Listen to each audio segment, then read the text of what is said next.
Hello, here we are with the swamp buggy circuit, and we're going to learn how to solder this up today. It can take as little as 1 hour to do it in its entirety, but we're going to break it down into the wire parts and then the component parts. Okay, are you focusing in a little bit on this one so that we can see what we're talking about? Thank you. Okay, now this is the board that I've got prepared from earlier. You should have your little arrow in the bottom right hand corner. Now it looks a bit messy, this one, because we've had a few goes at this, but what you basically do is you wrap your, as it says on the sheet that you've got, you wrap this wire around the pins like so.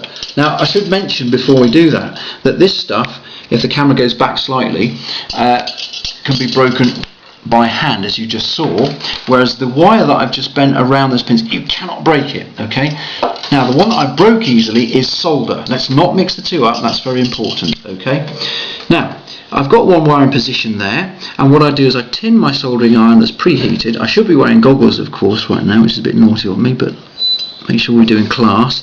And I press the soldering iron on there for a little while, enough for the solder to spread around the pin. That's very important to watch it spread. It's quite a quick operation, but not that quick. We can then use the side cutters to nip these little pieces off. The side cutters look like this. These are the long nose pliers, which we hold stuff with. Okay. Now there's another connection right along the top here. Like I said, I'm doing it sort of upside down to myself here, but you will do it so that when you look at the sheet it's exactly the same. Your arrow has to be on the bottom right. You pull this one tight right along the top, wrapping the pins around, and if we pan the camera back a little bit now, we will cut off the wire about here. That's about 25 centimeters long, that piece of wire. That's very important because that's going to be one of your probes that go in the water to sense the presence of water when it switches on. We'll bring the camera back in, and what we shall do is press the soldering iron on there, leave it on there a good while for the solder spread. Now if it bounces up like it is doing just there, what I'm going to do is hold it down with a pair of pliers, which will make it easier for me. Now, if you've got a good partner, of course, it makes a lot of sense to get them to hold the pliers, because you'll find you need about 3 hands for this, or more even sometimes. Right, that one there is soldered into position. The solder spread beautifully, the solder's working nicely. I'm going to nip off this one with a pair of side cutters. I have another wire connection to do, which is just in the middle here. Okay, it's not a very long one. Try and bend that wire out. Oops, missed it there. You can, if it's going difficult like it is being difficult here, I can grab my pliers and pinch those to hold it. That might help. Again, a good partner makes a real difference here. So pull that tight, and round it goes. Get the solder again. Press the solder iron on.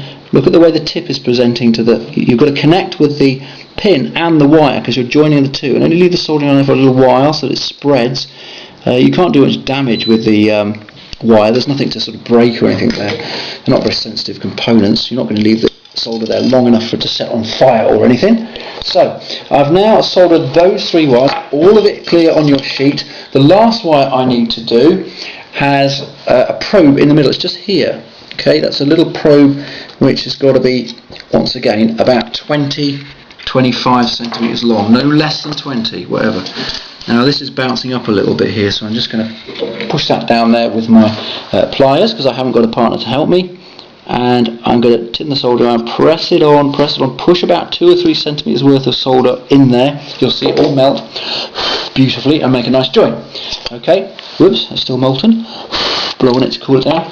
That's connected nicely. Okay, now if we pan the camera back slightly so that we can see it all, that's what we're after. These are the wire connections I want you to do. That should take about 20 minutes with a good partner, no longer. Okay, good luck when you do yours. Off you go.